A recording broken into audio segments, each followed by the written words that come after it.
Necklace গল্পের একেবারে খুঁটিনাটি সকল বিষয় নিয়ে আজকে আমরা আলোচনা করব, যে লাইনগুলো থেকে এমসিকিউ আসে এবং যে ইনফরমেশনগুলো এক্সট্রা করে আমাদের জানতে হবে সেগুলো নিয়েও আমরা বিস্তারিত আলোচনা করব। চলো আমরা নেকলেস গল্পটা উপর থেকে পড়া শুরু করি। নেকলেস এটি চলতি রীতিতে লেখা একটি গল্প এবং এটার মূল লেখক ছিলেন গি দ্য মোফাসা আর অনুবাদক ছিলেন পূর্ণেন্দু দস্তুরি। তিনি এই বিদেশি গল্পটাকে বাংলা ভাষায় অনুবাদ করেন। তার মধ্যে এখানে অনেকগুলো ক্যারেক্টার ছিল, মাদাম লুইসেল, এরপরে হলো যে মিস্টার লুইসেল। এখানে এগুলা কিন্তু আমরা জানবো, এগুলা সম্পর্কে আরও বিস্তারিত জানবো। আপাতত জাস্ট এখানে তোমাদের জন্য দেওয়া। এই নেকলেস গল্পটার মূল উদ্দেশ্য যেটা, এটা তোমাদের সৃজনশীল লিখতে অনেক কাজে লাগবে। নীতি শিক্ষামূলক একটি ছোট গল্প। এই গল্পটা মূলত নীতি শিক্ষা দেয়, তোমরা এখান থেকে একটা শিক্ষা নিতে পারবে। এর পাশাপাশি লা গলিয়াস পত্রিকায় এটি প্রথম প্রকাশিত হয়। নেকলেস নামে গল্পগ্রন্থভুক্ত ছিল এই গল্পটি। আমরা আগে যে লেখক আছে, বিদেশি লেখক, ওনার সম্পর্কে একটু জেনে নিই। গি দ্য মোফাসা 1850 খ্রিস্টাব্দে 5 আগস্ট ফ্রান্সের নরমান্ডি শহরে জন্মগ্রহণ করেন। তার পুরো নাম Henri René Albert Guy de মোফাসা। এই নামটা তোমরা পুরোপুরি মনে রাখবে, এটা খুবই গুরুত্বপূর্ণ তার নামটা। 1876 খ্রিস্টাব্দে মোফাসা একটি নিম্ন মধ্যবিত্ত স্কুলে ভর্তি হন। এরপর তিনি প্যারিসে আইন বিষয়ে পড়াশোনা করেন। তো এর পরবর্তীতে তিনি আইন বিষয় নিয়ে পড়াশোনা করেন। নিম্ন মাধ্যমিক স্কুলে পড়ার সময় বিখ্যাত ঔপন্যাসিক গুস্তভ ফ্লোবেয়ারের সঙ্গে তার পরিচয় ঘটে। পারিবারিক বন্ধু গুস্তভ ফ্লোবেয়ার মোফাসার সাহিত্য জীবনের অভিভাবকের ভূমিকা অবতীর্ণ হন। মানে তিনি মোফাসাকে অনেক বেশি সাহিত্য লেখার ক্ষেত্রে অনুপ্রাণিত করেন। এই মহান লেখকের নির্দেশনা ও সহযোগিতা মোফাসা সাংবাদিকতা ও সাহিত্য জগতের প্রবেশ করেন। মানে ওনার হাত ধরে মূলত তিনি লেখনী শুরু করেন এবং সাংবাদিকতায় যোগ দেন। ফ্লোবেয়ারের বাসায় মোফাসার পরিচয় ঘটে এমিল জোলা ও ইভান তুর্গনেভ সহ অনেক বিশ্ববিখ্যাত লেখকের সঙ্গে। তো এখানে তার ফ্লোবেয়ারের বাসায় যখন তিনি যেতেন, সেখানে বিভিন্ন রকম লেখকদের সাথে তার পরিচয় ঘটে। কাব্যচর্চা দিয়ে তার সাহিত্য জীবন শুরু হলেও মূলত গল্পকার হিসেবেই তিনি বিশ্বব্যাপী খ্যাতি অর্জন করেছেন। প্রায় 300 ছোট গল্প ও 6টি উপন্যাসের রচয়িতা তিনি। ধর্মীয়, সামাজিক, রাজনৈতিক ও আদর্শগত কোনো বিশ্বাসে বিন্দুমাত্র প্রভাবিত না হয়ে তিনি তার সাহিত্য চর্চা জগৎ তৈরি করেন। তার বস্তুনিষ্ঠা ও নিরপেক্ষ তুলনায় বিশ্ব সাহিত্যের ইতিহাসে খুব বেশি দেখা যায় না। অসাধারণ সংযম ও বিস্ময়কর জীবনবোধ তার রচনাকে তাৎপর্যপূর্ণ করে তুলেছে। গি দ্য মোফাসা 1893 খ্রিস্টাব্দে 6 জুলাই মৃত্যুবরণ করেন। অনুবাদক যে এটি বাংলায় অনুবাদ করেছেন তার পরিচয় সম্পর্কে তো আমাদের জানতে হবে নিশ্চয়ই। পূর্ণেন্দু দস্তিদার চট্টগ্রামের পটিয়া জেলার ধলঘাট গ্রামে 1909 খ্রিস্টাব্দে 20 জুন জন্মগ্রহণ করেন। তিনি ছিলেন একাধারে লেখক ও রাজনীতিবিদ। তার পিতা চন্দ্রকুমার দস্তিদার ও মাতা কুমুদিনী দস্তিদার। তিনি মাস্টারদা সূর্যসেনের নেতৃত্বে পরিচালিত চট্টগ্রাম যুব বিদ্রোহে অংশ নেওয়ায় কারাবরণ করেন। পেশাগত জীবনে তিনি ছিলেন আইনজীবী, সমাজভাবুক লেখক হিসেবে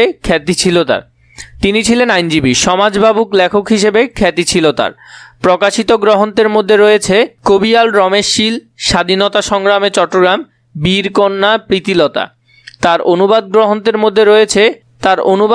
মধ্যে রয়েছে শেখবের গল্প ও মোফাসার গল্প। তিনি 1971 খ্রিস্টাব্দে 9 মে মুক্তিযুদ্ধে অংশ নিতে ভারতে যাওয়ার পথে মৃত্যুবরণ করেন। গল্পটা আমরা এখন ভালো করে পড়ব। গল্পের যে বিষয়গুলো আছে সেগুলো সম্পর্কেও দেখব। সে ছিল চমৎকার এক সুন্দরী তরুণী।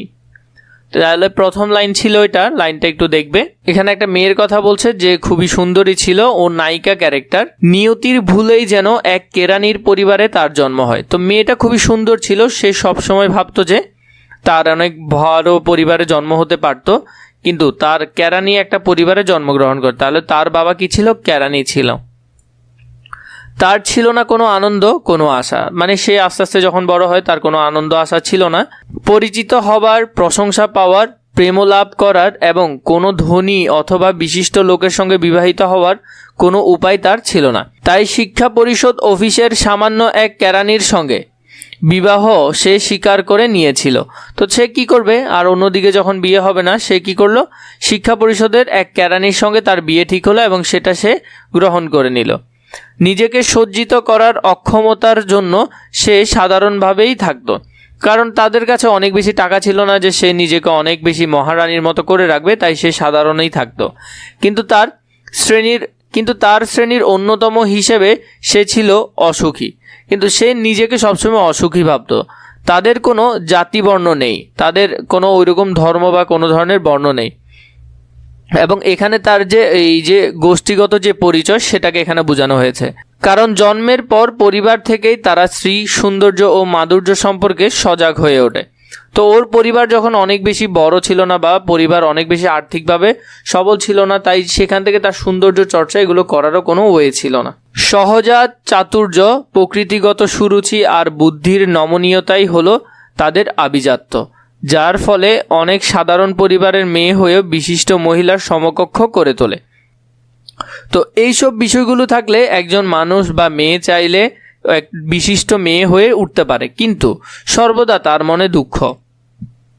তার ধারণা যত সব সুরুচিপূর্ণ ও বিলাসজাত বস্তু আছে সেগুলির জন্যই তার জন্ম হয়েছে। সে সবসময় ভাবতো যে যত ধরনের দামি জিনিসপত্র আছে সেগুলোর জন্যই তার জন্ম এবং সেগুলাই সে ব্যবহার করবে। তার বাসকক্ষের দারিদ্র্য, হতশ্রী দেওয়াল, জীর্ণ চেয়ার এবং বিবর্ণ জিনিসপত্রের জন্য সে ব্যতীত হতো। তো তার ঘরের যে খারাপ অবস্থা তার জন্য অত খারাপও ছিল না, কিন্তু সে এত সুন্দরী তাই সে আশা করতো যে সে রানীর মতো থাকবে। তো তার জন্য সে সবসময় মন খারাপ করে থাকতো। তার মতো অবস্থার অন্য কোনো মেয়ে এইসব জিনিস যদিও লক্ষ্য করতো না, সে এতে দুঃখিত ও ক্রুদ্ধ হতো। এখানের মধ্যে যে মেয়ে ক্যারেক্টারটা, মানে আমরা যে নায়িকা সম্পর্কে বলছি মাতিলদা, তো মাতিলদা সবসময় ভাবতো যে তার যত বিলাসজাত দ্রব্য আছে সেগুলোর জন্যই তার জন্ম, এবং তার গোত্রের অন্যান্য যে মেয়েরা আছে, মানে এরকম যারা একটু গরিব, ওই রকম মেয়েরা কিন্তু এইসব বিষয় নিয়ে ভাবতো না, কিন্তু সে এগুলাতে খুব বেশি দুঃখ পেত।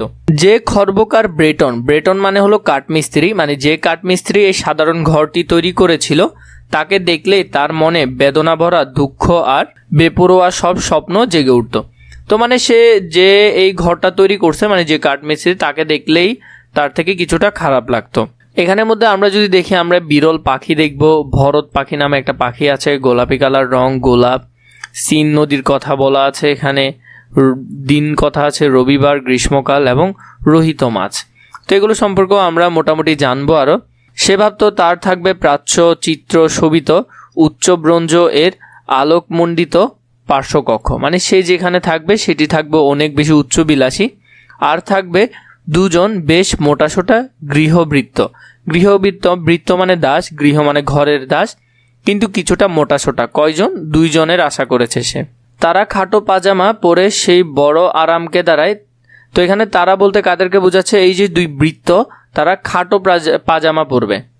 তারা খাটো পাজামা পরে সেই বড় আরামকে দাঁড়ায় 2টি গরম করা যন্ত্র থেকে বিক্ষিপ্ত ভারী হাওয়ার নিদ্রালু হয়ে উঠেছে, তাতে শুয়ে ঘুমিয়ে থাকবে।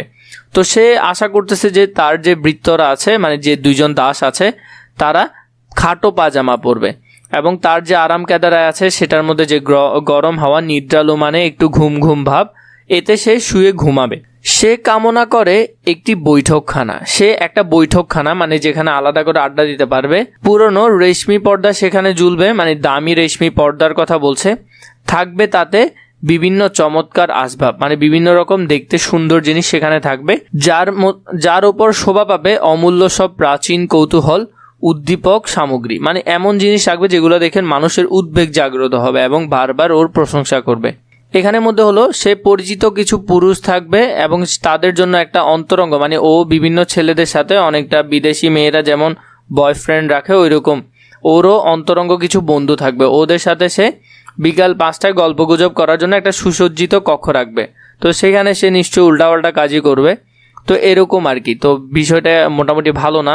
3 দিন ধরে ব্যবহৃত একখানা টেবিল ক্লথ ঢাকা গোল একটি টেবিলের তার স্বামীর বিপরীত দিকে সে যখন সন্ধ্যা ভোজন বসে এবং খুশির আমেজে তার স্বামী বড় শুরুয়ার পাত্রটির ঢাকনা তুলতে বলে, ও কি ভালো মানুষ, এর চেয়ে ভালো কিছু চাই না। তো এখানে ও বলতেছে যে ওর স্বামী ওর সামনে, মানে টেবিল ক্লথ মানে একটা সুন্দর গোল টেবিল, যার এদিকে চেয়ারে ও বসে থাকবে, এদিকে চেয়ারে ওর স্বামী বসে থাকবে, সেখানের মধ্যে ওর স্বামী ওর প্রশংসা করবে। সন্ধ্যা ভোজনের সময় এটা একটু মনে রাখবে। তখন তার মনে পড়বে আড়ম্বরপূর্ণ সন্ধ্যাভোজের কথা। উজ্জ্বল্য রৌপ্যন্য পাত্রাদি মায়াময় বনভূমির মতো প্রাচীর বিশিষ্ট ব্যক্তি ও বিরল পাখির, তাহলে এখানে একটা পাখি বলছে বিরল পাখির চিত্র শোভিত কারুকার্যপূর্ণ পর্দা দিয়ে ঢাকা দেওয়াল এর কামনা। সে অনেক বেশি সুসজ্জিত রুম চাইতো এবং যেখানে সে তার স্বামীর সাথে কথা বলতে পারবে। সেভাবে অপরূপ পাত্রে পরিবেশিত হবে, মানে অনেক সুন্দর সুন্দর খাবার পাত্রে তার জন্য খাবার পরিবেশিত হবে, অপূর্ব খাদ্য আর গোলাপি রং এর রোহিত মাছের টুকরা। তো সে এগুলো আশা করে যে তার জন্য এই ধরনের খাবার পরিবেশিত হবে। অথবা মুরগির পাখনা খেতে খেতে মুখে সিংহ মানবীয় হাসি নিয়ে কান পেতে শুনবে চুপি চুপি বলা প্রণয় লীলার কাহিনী। তো সে চাচ্ছে যে সে অনেক আরাম করে জীবন কাটাবে এবং মুরগির পাখনা খেতে খেতে সে এই ধরনের গল্পগুলো শুনবে। কিন্তু তার বিপরীতে তার স্বামীর কিন্তু এত চাহিদা ছিল না। তার স্বামী খুবই ভালো ছিল, তিনি যা থাকতেন তাতেই সন্তুষ্ট থাকতেন। তার কাছে ফ্রক বা জড়োয়া গহনা নেই। তো তার কাছে ভালো মানের ফ্রক মানে কাপড় নেই এবং গহনা নেই, অনেক বেশি গহনা নেই বলতে কিছুই নেই, মানে টোটালি কিছু নাই। অথচ এইসব বস্তুই তার প্রিয়, অথচ এগুলাই তার প্রিয় জিনিস। তার ধারণা এইসবের জন্যই তার সৃষ্টি। তো সে ধারণা করে এগুলোর জন্যই তার সৃষ্টি। সুখী করার, কাম্য হওয়ার, চালাক ও প্রণয়চিকা হবার কতই না তার ইচ্ছা। সুখী হবার, কাম্য হওয়ার, চালাক ও প্রণয়চিকা হওয়ার কতই না তার ইচ্ছা। তো সে অনেক বেশি এগুলো অর্জন করতে চায়, এটা তার ইচ্ছা। তার কনভেন্টের সহপাঠিনী এক ধনী বান্ধবী ছিল। কনভেন্ট মানে হলো যে ব্রিটিশ পরিচালিত মহিলা স্কুল বলা যায় আর কি একরকম। সেখানে তার একটা সহপাঠী ছিল, সে খুবই ধনী ছিল। তার সঙ্গে দেখা করতে তার ভালো লাগতো না, কারণ সে খুবই ধনী। কারণ দেখা করে ফিরে এসে তার খুব কষ্ট লাগতো। তো সে অনেক বেশি কষ্ট পেত যে সে অনেক ধনী কিন্তু আমি ধনী না। বিরক্তি, দুঃখ, হতাশা ও নৈরাশ্যের সমস্ত দিন ধরে সে কাঁদত। তো সে এইসবের জন্য মোটেও সুখী ছিল না, কারণ তার বান্ধবী অনেক বড় লোক, সে খুবই গরিব। এজন্য এক সন্ধ্যায় হাতে একটা বড় খাম নিয়ে বেশ উল্লাসিত হয়ে তার স্বামী ঘরে ফিরল। তো তার স্বামীর নাম ছিল মসিয়ে লুইসেল। একদিন তার স্বামী তার জন্য একটা হাতে খাম নিয়ে এলো, খুবই উল্লাসিত মানে খুশি হয়ে। সে বলল, এই যে তোমার জন্য একটা জিনিস এনেছি, মানে বউকে বলতেছে, মাতিল্লাকে বলতেছে যে তোমার জন্য একটা জিনিস এনেছি। মেয়েটি তাড়াতাড়ি খামটি ছিঁড়ে তার ভিতর থেকে একখানা ছাপা কার্ড বের করলো। তো সেখান থেকে ভিতর থেকে বের হলো একটা ছাপা কার্ড, তাতে নিচের কথাগুলি মুদ্রিত ছিল। তো সেখানের মধ্যে যে কথাগুলো ছিল সেটা হলো এটা: মাদাম জর্জ রেম্পুনু আগামী 18ই জানুয়ারি সন্ধ্যায় তাহাদের নিজ বাসগৃহে মসিয়ে ও মাদাম লুইসেলের উপস্থিতি কামনা করে। তো মসিয়ে হলো যে তার স্বামীর নাম এবং মাদাম লুইসেল তো আমরা যে নায়িকা ক্যারেক্টার সম্পর্কে পড়ছি সে। তো এখানের মধ্যে 18ই জানুয়ারি কোথা থেকে জনশিক্ষা মন্ত্রী তাদেরকে তাদের ঘরে কি করলেন, জনশিক্ষা মন্ত্রী ওদের দুজনকে ওদের যে একটা অনুষ্ঠান হচ্ছে সেই অনুষ্ঠানের মধ্যে তাদেরকে আমন্ত্রণ করলেন। তার স্বামী যেমন আশা করেছিল তেমনভাবে খুশি হওয়ার পরিবর্তে মেয়েটি বিদ্বেষের ভাব নিয়ে আমন্ত্রণ লিপিখানা টেবিলের উপর নিক্ষেপ করে বিড়বিড় করে বলে। মাদাম লুইসেলের মানে মনটা আরও খারাপ হয়ে গেল। যে জায়গায় ওর স্বামী ভেবেছিল সে অনেক খুশি হবে, ওখানা নিয়ে তুমি আমায় কি করতে বলো। বলতেছে যে তুমি আমাকে এটা দিয়ে কি করতে বলতেছো।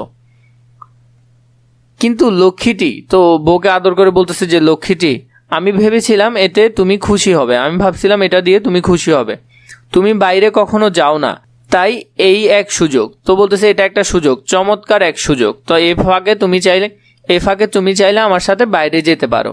এটা জোগাড় করতে আমাকে অনেক কষ্ট করতে হয়েছে, এই যে চিঠিটা এটা জোগাড় করতে কষ্ট করতে হয়েছে, কারণ সে ছিল একটা কেরানি। তো সাধারণত এত নিম্ন পর্যায়ের লোকদেরকে কি করে না, এগুলার জন্য আমন্ত্রণ করে না। তিনি এটা খুব কষ্ট করে তার জন্য করেছেন, তিনি এটা খুব কষ্ট করে নিয়েছেন। সবাই একখানা চায়, মানে সেখানে কাজ করা এরকম সবাই একটা চায়, কিন্তু খুব বেছে বেছে দেওয়া হচ্ছে। কর্মচারীদের বেশি দেওয়া হয়নি, যারা কর্মচারী আছে ওদেরকে অনেক বেশি দেওয়া হয়নি। যেখানে তুমি গোটা সরকারি মহলকে দেখতে পাবে, তো সেখানে গেলে তুমি পুরোপুরি সরকারি সবাইকে দেখতে পাবে। বিরক্তির দৃষ্টিতে তার দিকে তাকিয়ে মেয়েটি ধীরভাবে বলে উঠল, ওই ঘটনার মতো একটি ব্যাপার কি পরে আমি যাব বলে তুমি মনে করো। তো বলতেছে আমি কি পরে যাব। সে এই সম্পর্কে কিছু ভাবেনি, মানে এটা সম্পর্কে উনি তেমন কিছু ভাবেনি, এই সম্পর্কে সে কিছু ভাবে নাই। তাই সে বিবৃতভাবে বলল, কেন আমরা থিয়েটারে যাবার সময় তুমি যে পোশাকটা পরো সেটা পরবে। তো বলতেছে থিয়েটারে যাওয়ার সময় তুমি যে পোশাকটা পরেছিলে সেটা পরে যাবে আর কি, ওটা আমার কাছে খুব সুন্দর লাগে। তো ওর স্বামী বলতেছে ওইটা পরলে তোমাকে খুব সুন্দর লাগে, আমার কাছেও খুব সুন্দর লাগে। তার স্ত্রীকে ফুফিয়ে ফুফিয়ে কাঁদতে দেখে সে আতঙ্কে নির্বাক ও হতবুদ্ধি হয়ে গেল, মানে সে খুবই অবাক হয়ে গেল। তার চোখের পাশ থেকে বড় বড় দুফোঁটো অশ্রু তার গালের ওপর গড়িয়ে পড়লো। মাতিলদা খুবই কান্না করতেছে, মেয়েটা খুবই কান্না করতেছে যে মানে সে তাও রাজি হচ্ছে না যে এটা পরে যাব, এত সরকারি মানুষ থাকবে। সে থতমতভাবে বলল, তার স্বামী বলল কি হলো তোমার, যে তোমার কি হয়েছে আমাকে বলো। তো এখানের মধ্যে মূলত মেয়েটা চাচ্ছে যে সে অনেক বেশি সেজেগুজে যাবে, সেখানে সরকারি মহলের যে মানুষরা আছে ওর দিকেই সবাই যাতে তাকায় থাকে। তো আমরা তোমাদের যদি দ্বিতীয় পার্টটা প্রয়োজন হয় আমাকে কমেন্ট করে জানাবে, ইনশাল্লাহ আমি বাকি পার্টটা তোমাদের জন্য সুন্দর করে রেডি করব।